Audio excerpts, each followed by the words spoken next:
What is sextortion? Sextortion is when someone threatens to share intimate details, sexual images, or videos of you online if you don't meet their demands. They might do this to get money, sexual favors, more nude photos, or something else. It's more common than you think.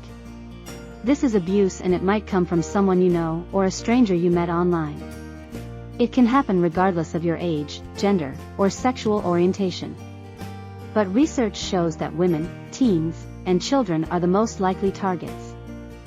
Sextortion is a serious crime. Here's how you can spot its signs, report them, and keep yourself or your child safe. How does sextortion work? It often involves grooming someone for weeks or months before turning into blackmail.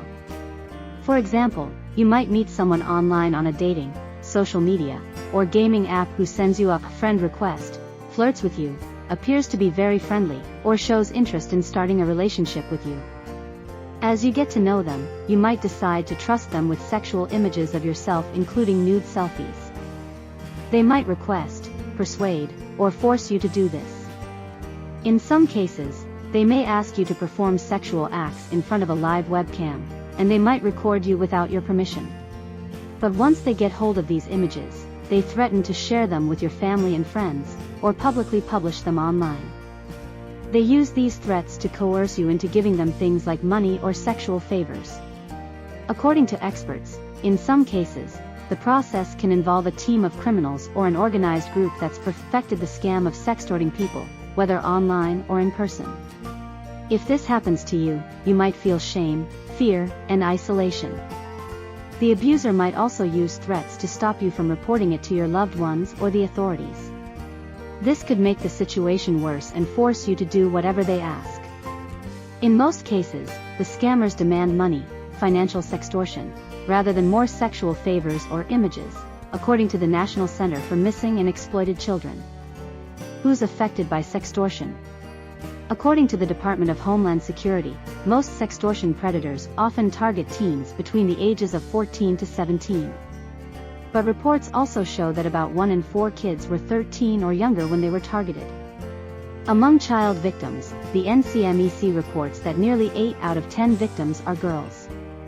But boys are more likely to be targeted by scammers working through online apps to pose as girls interested in a romantic relationship. These make up about 5% of sextortion cases. How to spot sextortion? These predators are savvy blackmailers, skilled at trapping their victims online or in person. So it may be difficult early on to figure out if you or your child are being scammed. What to do if this happens to you?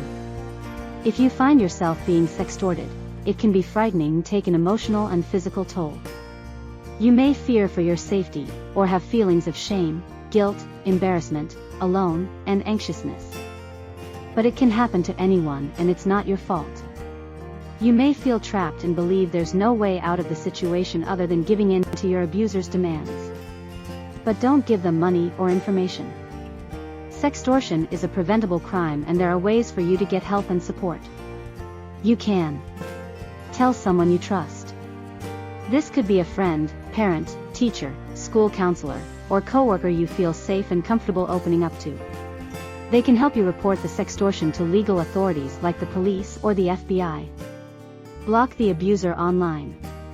Most online profiles give you the option to block someone from chatting with you or viewing your profile. This might help you get rid of the scammer and cut off communication.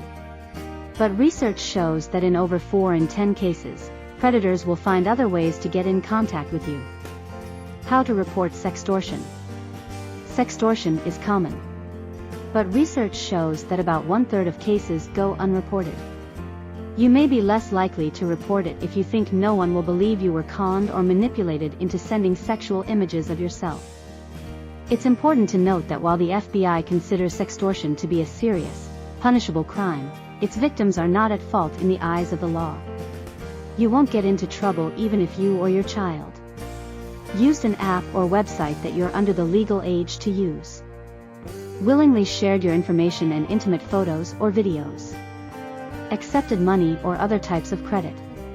If you think sextortion may be happening to you, call 911 or reach out to the FBI. How can you prevent sextortion? The best way is to build a healthy level of skepticism about anybody, especially a stranger you meet online or in person. If you're a parent or guardian, protect your children from possible sextortion by having open communication about safely using apps or websites online. Providing a safe and secure space for your child to open up to you in case they find themselves in such a situation. Keeping a close eye on your child's activity online, whether it's for school or fun. Have an open talk about what's safe and not safe to share online. Monitoring your child's privacy settings on their tablets, phones, laptops, and other devices. Other ways to safeguard yourself or your child from sextortion include: don't accept a friend request from someone you don't know in real life. Don't share your online profile or links with people if you've never met them in person. Don't provide personal info to people online such as your phone number, email address, or home address. Don't share your username or password. Don't use passwords that are your pet's name, child's name, or birthday. Don't click on links you don't recognize or that seem suspicious. Monitor privacy settings on unsecured devices like a nanny cam or baby monitors. Keep a close eye on your webcam. Keep it blocked when you're not actively using it. You can put a sticky note or solid colored tape on it. Point the camera on your phone or laptop away from you, especially if you're undressed.